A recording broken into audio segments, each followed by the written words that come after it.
Gold, trusted gold buyers. మీరు తాకట్టు పెట్టిన బంగారాన్ని విడిపించి ఈ రోజు ఉన్న మార్కెట్ ధరకు కొనబడను.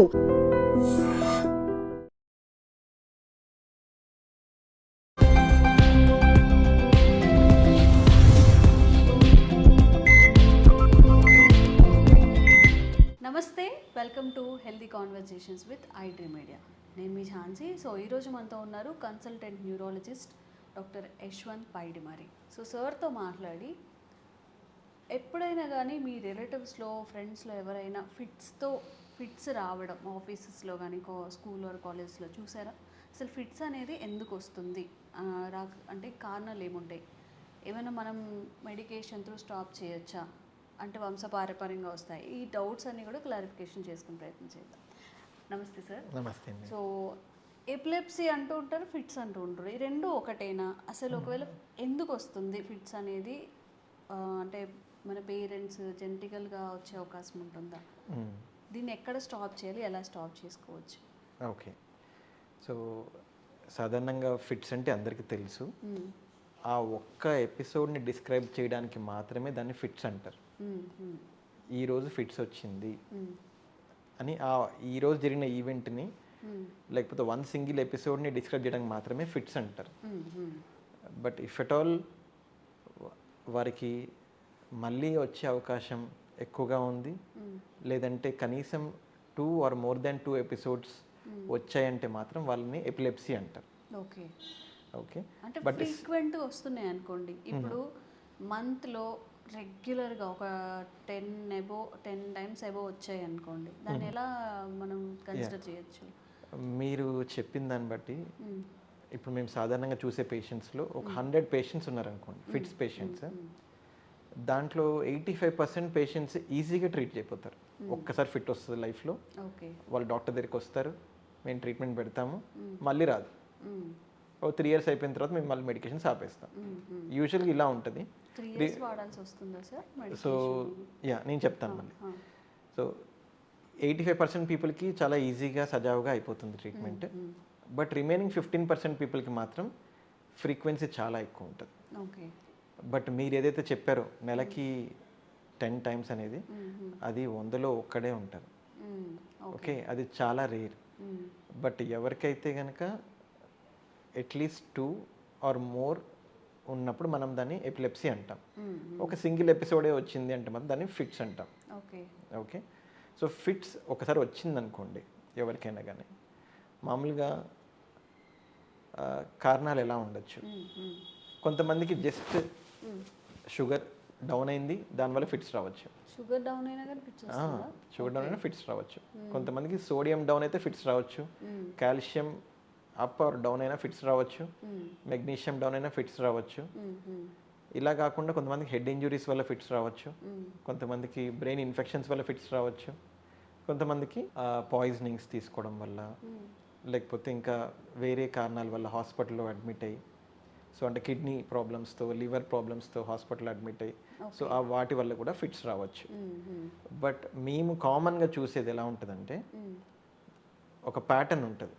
0 to 25 ఏజ్ గ్రూప్ వాళ్ళు ఎవరైనా మా దగ్గరికి వచ్చారంటే మాత్రం వీళ్ళకి ఎంఆర్ఐ స్కాన్ చేసిన, ఈఈజీ చేసిన, బ్లడ్ టెస్ట్లు చేసిన అన్ని టెస్టులు నార్మల్ ఉంటాయి వీళ్ళకి. దీంట్లో ఎక్కడ కూడా మనకేం దొరకదు ఈ ఏజ్ గ్రూప్లో ఉన్న వాళ్ళకి. అది ఆల్మోస్ట్ 100లో 95 to 98% ఆఫ్ పీపుల్కి ఏమీ దొరకదు. ఇలా అన్ని టెస్టులు నార్మల్ ఉండి పాపం పేషెంట్ ఫిట్స్తో ఇబ్బంది పడుతున్నారు. ఇవి యాక్చువల్గా జెనెటిక్ కాజ్. సో ఈ జెనెటిక్ కాజ్ అనేది ఖచ్చితంగా ముందు జనరేషన్లో ఉండాల్సిన అవసరం లేదు, ఈ పేషెంట్తోనే స్టార్ట్ అయ్యి ఉండొచ్చు కూడా. సో చాలామంది అంటారు మా ఇంట్లో ఎవరికి లేదండి, ఇంట్లో ఉండుంటే మేము హెరిడిటరీ అనేవాళ్ళము, ఇంట్లో లేదు కాబట్టి ఓన్లీ జెనెటిక్ అనే మాత్రం అంటున్నామని చెప్పి చెప్తాం.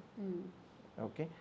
సో 0 to 25 ఏజ్ గ్రూప్లో ఈ పేషెంట్స్ని చూస్తాం. బట్ 25 to 50లో మాత్రం ఇందాక మనం మాట్లాడుకున్నట్టుగా head injuries, brain infections, alcohol మితిమీరిపోయి తీసుకోవడం, లేకపోతే బాగా తీసుకొని సడన్గా వదిలేయడం, లేదంటే ఏదైనా పాయిజనింగ్స్, సో ఇట్లాంటివన్నీ 25 to 50 years ఏజ్ గ్రూప్లో యాక్సిడెంట్లు అవ్వడం కానీ, ఆల్కహాల్ తీసుకోవడం కానీ, ఇవన్నీ కామన్గా చూస్తుంటాం.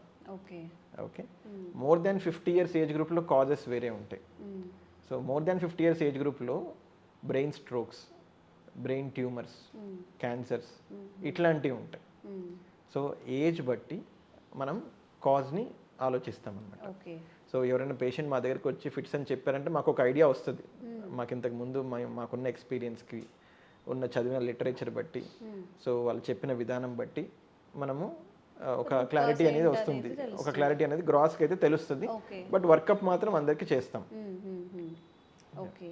అండ్ మనం మాట్లాడుకున్నట్టు ఇంతకుముందు ఎపిలెప్సీ అండ్ ఫిట్స్ రెండు ఒకటేనా? ఇవి ఏమైనా ఇప్పుడు బ్రెయిన్కి సంబంధించినది, న్యూరలాజికల్ డిసీజ్ కానీ మనం ట్రీట్ చేయాలా? ఓకే. సో ఇది 100% బ్రెయిన్ సంబంధించిన ప్రాబ్లమే. ఓకే. ఒక మనిషి కాన్షియస్, తెలివి, మాట ఇవన్నీ 100% బ్రెయిన్ ఫంక్షన్స్ ఇవి. బ్రెయిన్లో ఏం జరుగుతుంది అంటే చిన్న చిన్న ఎలక్ట్రికల్ యాక్టివిటీ అనేది జరుగుతూ ఉంటుంది. ఆ చిన్న చిన్న ఎలక్ట్రికల్ యాక్టివిటీ జరగడం వలన అది బ్రెయిన్ అనేది స్టిమ్యులేట్ అవుతుంది. స్టిమ్యులేట్ అయ్యి ఆ ఇన్ఫర్మేషన్ స్పైనల్ కార్డ్కి పాస్ అవుతుంది.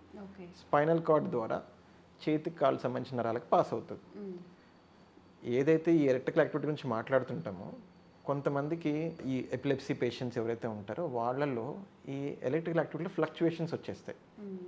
సో ఈ ఫ్లక్చువేషన్స్ వచ్చేసి ఒకేసారి burst of electrical activity excessive అమౌంట్లో వచ్చేసి రావడం మూలాన మొత్తం ఎక్కువ కరెంట్ పాస్ అయిపోయి మొత్తం హ్యాండ్స్ షేక్ అయిపోవడము, నోట్లో నురుగు రావడము, బట్టలో యూరిన్ పాస్ చేయడము, కళ్ళు పైకి తేలియడము, ఇవన్నీ సాధారణంగా గమనిస్తాం. సో మీరు ఏదైతే అడిగారో ఇది న్యూరలాజికల్ ప్రాబ్లమా అంటే ఇది 100% బ్రెయిన్ సంబంధించిన ప్రాబ్లమే. ఓకే. ఓకే సార్, మరి క్యూర్ చేసుకోవడం ఎలాగా? ట్రీట్మెంట్ ఏముంటుంది? So treatment always depends on the cause. ఇప్పుడు మనం ఏదైతే 0 to 25 మాట్లాడుకున్నామో వాళ్ళకి జెనెటిక్, వీళ్ళకి ఎన్ని టెస్టులు చేసినా ఏం కనిపించదు. సో వీళ్ళకి మాత్రం మనం ఫిట్స్ మెడికేషన్ స్టార్ట్ చేస్తాం. స్టార్ట్ చేసామంటే కనుక ఏమి కాజ్ లేదు, ఓకే, అన్ప్రొవోక్డ్ అంటాం, అంటే కాజ్ లేదు, అన్ప్రొవోక్డ్ సీజర్ అంటారు దీన్ని. వీళ్ళకి 3 years అయితే ఖచ్చితంగా వాడాలి. ఈ 3 years వాడడం వల్ల ఏంటంటే ఆ లోపల ఉన్న అబ్నార్మల్ ఎలక్ట్రికల్ యాక్టివిటీ ఫ్లక్చువేషన్స్ ఏవైతే ఉంటాయో, అంటే ఒక వాడుక భాషలో అర్థం అవడానికి చెప్తున్నాను, ఈ టాబ్లెట్స్ అనేది స్టెబిలైజర్ లాగా పనిచేస్తాయి. ఈ ఎలక్ట్రికల్ యాక్టివిటీ అబ్నార్మల్ ఫ్లక్చువేషన్స్ మొత్తాన్ని స్టెబిలైజ్ చేసేస్తుంది. ఒక 3 years దాన్ని ఇచ్చి ఇచ్చి ఇచ్చి మొత్తం దాన్ని స్టెబిలైజ్ చేయడం వల్ల ఒక పాయింట్ ఆఫ్ టైంలో మనం ఆపేస్తాం. సో ఇలా ఎవరికైతే ఇస్తామో ఈ 3 years తర్వాత ఆపేస్తామో 85% పీపుల్ మళ్ళీ మా దగ్గరికి ఎప్పుడు రారు, ఇంకా లైఫ్లో రారు. బట్ 15% పీపుల్ మళ్ళీ వచ్చిందని చెప్పి వాపస్ వస్తారు. వాళ్ళకి యూజువల్గా వస్తే ఫస్ట్ 6 monthsలో వస్తుంది. ఫస్ట్ 6 monthsలో రాలేదంటే కనుక ఇంకా చాలా వరకు రాదని అనుకుంటాం. సో బ్రెయిన్లో జరిగే ఎలక్ట్రికల్ యాక్టివిటీ వల్ల ఫిట్స్కి ఇలా ట్రీట్ చేస్తాం. బట్ 25 to 50 years మనం ఇందాక ఏవైతే కాజ్ మాట్లాడుకున్నామో బ్రెయిన్ ఇన్ఫెక్షన్ వచ్చింది. బ్రెయిన్ ఇన్ఫెక్షన్ అంటే అందరికీ రికవర్ అయిపోతారు కదా. సో వాళ్ళకి కొంచెం షార్ట్ టర్మ్ కోర్స్ ఉంటుంది, వాళ్ళకి ప్రొలాంగ్డ్ 3 years కోర్స్ ఉండదు. డిపెండింగ్ ఆన్ ద కాజ్ మనం డిసైడ్ చేస్తాం. సో చాలా మందికి మెదడు వాపు జ్వరాలు అంటారు. సో ఇవి వచ్చి 2 weeksలో 3 weeksలో రికవర్ అయిపోయారు అనుకోండి, వాళ్ళకు 1-2 yearsలో ఆపేసుకోవచ్చు. బట్ ఇఫ్ అట్ ఆల్ వాళ్ళు బెడ్ బౌండ్ అయ్యి బ్రెయిన్లో చాలా డ్యామేజ్, ఎక్స్టెన్సివ్ డ్యామేజ్ అయిన వాళ్ళకి మాత్రం కొంచెం ఎక్కువ రోజులే ఇస్తాం. ఇంకా కొంతమందికి సోడియం తగ్గిపోయింది, జస్ట్ కాల్షియం తగ్గింది అంటే సోడియం రికవర్ అయిపోగానే 1 monthకి ఆపేస్తాం. అంటే ఇప్పుడు స్పాట్లో ఏదైతే జరుగుతుందో దానికి రిలేటెడ్గా మనం ఏం కావాలో రూట్ కాజ్ని మనం ట్రీట్ చేస్తే సరిపోతుంది కొన్ని కేసెస్లో. కొన్ని మాత్రం కొంచెం ప్రొలాంగ్డ్గా ఉంటుంది తగ్గడానికి. ఓకే. అండ్ ఇప్పుడు ఈ ఫిట్స్ ఒకవేళ ప్రొలాంగ్డ్ ఉన్న వాళ్ళకి వాళ్ళు ఇఫ్ మ్యారేజ్ అయిన తర్వాత వాళ్ళ పిల్లలకి వచ్చే అవకాశం కానీ అలాంటివి ఏమైనా జరుగుతూ ఉంటాయా? అంటే ఇది పెనెట్రేషన్ ఆఫ్ ద డిసీజ్ అంటారు. నెక్స్ట్ జనరేషన్ని ఒక డిసీజ్ అనేది ఎంత పెనెట్రేట్ చేస్తుంది అనేది. సో చాలామంది ఈ ఫిట్స్ పేషెంట్ వచ్చిన వాళ్ళు వీళ్ళందరూ మమ్మల్ని కామన్గా అడుగుతుంటారు. ఇప్పుడు కొంతమంది పెళ్లి చేసుకోబోయే వాళ్ళు కూడా వాళ్ళు నార్మల్గా వాళ్ళ పాత డాక్యుమెంట్స్ తీసుకొచ్చి ఈ అబ్బాయిని కానీ అమ్మాయిని కానీ పెళ్లి చేసుకుంటే మాకు పుట్టబోయే పిల్లలకి ఏమైనా ఫిట్స్ వచ్చే అవకాశం ఉంటుందా అని చెప్పి అడుగుతుంటారు వాళ్ళు సాధారణంగా. మీరు ఏదైతే అడిగారో కామన్గా ఎక్స్ప్రెస్ చేస్తూ ఉంటారు. సో మేము చెప్పేది ఏంటంటే వాళ్ళకి, సో ఖచ్చితంగా రాదు అని అయితే ఏం చెప్పలేము. బట్ యూజువల్గా 10 మంది పిల్లలు పుడితే ఒకరికి వచ్చే అవకాశం ఉంటుంది. సో బట్ మనకి ఆ 10 మందిలో ఆ ఒక్కళ్ళే పుట్టారా లేదంటే మిగతా వాడు పుట్టారా అనేది మనకి చెప్పలేము. సో యూజువల్గా అయితే కనుక అలా ఉంటుంది. సో ఇంకా వాళ్ళు అండర్స్టాండ్ చేసుకుని అర్థం చేసుకుని వాళ్ళు పెళ్లి చేసుకుంటారు. సార్ ఇప్పుడు ఈ ఫిట్స్లో క్రిటికల్ సిచ్యువేషన్స్ అంటే అక్కడ ట్రీట్ చేయలేము అనేవి ఏమైనా ఉంటాయా? మీరు ఏదైనా ఫేస్ చేశారా? ఇందాక నేను చెప్పినట్టుగా మీరు ఇందాకే అన్నారు, అందులో ఒకరికి ఇట్లా అవుతుందండి అని చెప్పాను నేను. మంత్లీ 10 ఎపిసోడ్స్ లాగా రావడం అనేది. సో వీళ్ళకి ఏంటంటే వీళ్ళు చాలా రకాల మెడికేషన్స్ ట్రై చేసి ఒకటి వర్కౌట్ కాలేదని రెండోది షిఫ్ట్ చేసి, రెండోది వర్కౌట్ కాలేదని మూడోది షిఫ్ట్ చేసి, ఇప్పుడు ఏంటంటే ఒకేసారి 2 ఇవ్వడం, ఒకేసారి 3 ఇవ్వడం, ఒకేసారి 4 ఇవ్వడం ఇలా కూడా చేస్తారు. సో ఇన్ని చేసిన వర్కౌట్ కాని వాళ్ళకి మాత్రం ఎపిలెప్సీ సర్జరీస్ అని ఉంటాయి. బట్ అది కూడా అందరికీ వర్కౌట్ అవ్వదు. అది ఎవరికి వర్కౌట్ అవుతుంది, ఎవరికి వర్కౌట్ కాదనేది ప్రొలాంగ్డ్ ఈజీస్ అనేది చేయడానికి ఉంటుంది. సో ఇది ఎవరికి అంటే ఎంఆర్ఐ స్కాన్ నార్మల్ ఉన్న వాళ్ళకి, ఎంఆర్ఐ స్కాన్లో ప్రాబ్లం ఐడెంటిఫై అయిందంటే కనుక ఆ ఎంఆర్ఐ స్కాన్లో ఉన్న ప్రాబ్లంకి ట్రీట్ చేయాలి. ఓకే, బ్రెయిన్లో ట్యూమర్ ఉంది, దానివల్ల ఫిట్స్ వస్తున్నాయి, ట్యూమర్ తీసేయడమే.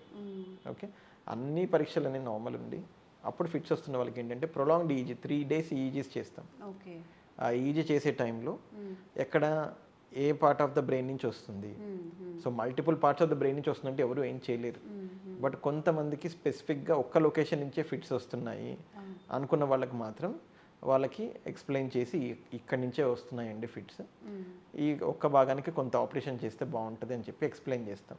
బట్ ఈ ఛాన్సెస్ అనేది చాలా తక్కువ. చాలా తక్కువ కేసెస్ ఉంటాయా? చాలా తక్కువ కేసులు ఉంటాయి అట్లా. ఓకే, ఇంకే మెడిసిన్ కానీ మెడిసిన్స్ ఉంటాయి, చాలా ఉంటాయి. మెడిసిన్ అంటే సార్ ఇప్పుడు ప్రతి కేసు అంటే అందరికి ప్రతి ఇండివిజువల్కి సర్జరీస్ ఇవే సజెస్ట్ చేస్తారా? మెడికేషన్ త్రూ తగ్గే వాళ్ళ ఛాన్సెస్ అనేది ఎంత ఉంటుంది? మ్యాక్సిమం అందరికీ మెడిసిన్స్తోనే ట్రీట్ చేస్తాం. సర్జరీ వైపు వెళ్ళే వాళ్ళు కనీసం 1% కూడా ఉండరు, 0.1% ఉంటారేమో. సో ఈ మెడిసిన్స్ అనేది ఒకప్పుడు కాలంలో చాలా ఉన్నాయి. ఇప్పుడు రీసెంట్గా జరిగిన అడ్వాన్సెస్లో లాస్ట్ 10-15 yearsలో చాలా బాగా పనిచేసే మెడికేషన్స్ ఇంకా వచ్చాయి. ఒక ఫిట్స్ కోసం మాత్రమే 15 to 20 types ఆఫ్ మెడికేషన్స్ ఉన్నాయి. పేషెంట్ వాళ్ళు డిస్క్రైబ్ చేసిన ఫిట్స్ విధానం బట్టి, పేషెంట్ బాడీ ప్రొఫైల్ బట్టి, వాళ్ళకి ఆల్రెడీ ఉన్న pre existing past medical history చూసుకొని వారికి ఏ మెడికేషన్ అయితే సూట్ అవుతుందో దాని తగ్గట్టుగా మనం మెడికేషన్ ఇవ్వచ్చు. సో చాలా సేఫ్ మెడికేషన్స్ ఉన్నాయి ఇప్పుడు.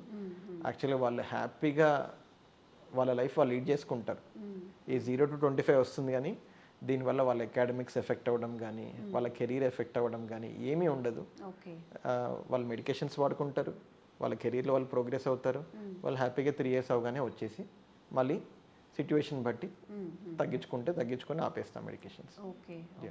అండ్ కొంతమంది నార్మల్గా ప్రికాషన్స్, ఇప్పుడు ఫిట్స్ వచ్చింది అనుకోండి, ఒక అవేర్నెస్ లాగా అందరికీ తెలిసింది ఏంటంటే ఏదైనా వాళ్ళు హోల్డ్ చేయడానికి ఇవ్వాలి అని చెప్పి, ఇంకేం చేయాల్సి ఉంటుంది వాళ్ళకి ఫస్ట్ ఎయిడ్గా ఒకవేళ ఫిట్స్ వచ్చి ఉంటాయి వాళ్ళకి?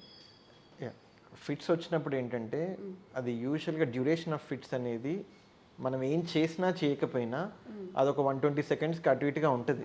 తగ్గిపోతుందా? 120 seconds అటు ఇటుగా ఉంటుంది, దాని తర్వాత అదే ఆగిపోతుంది.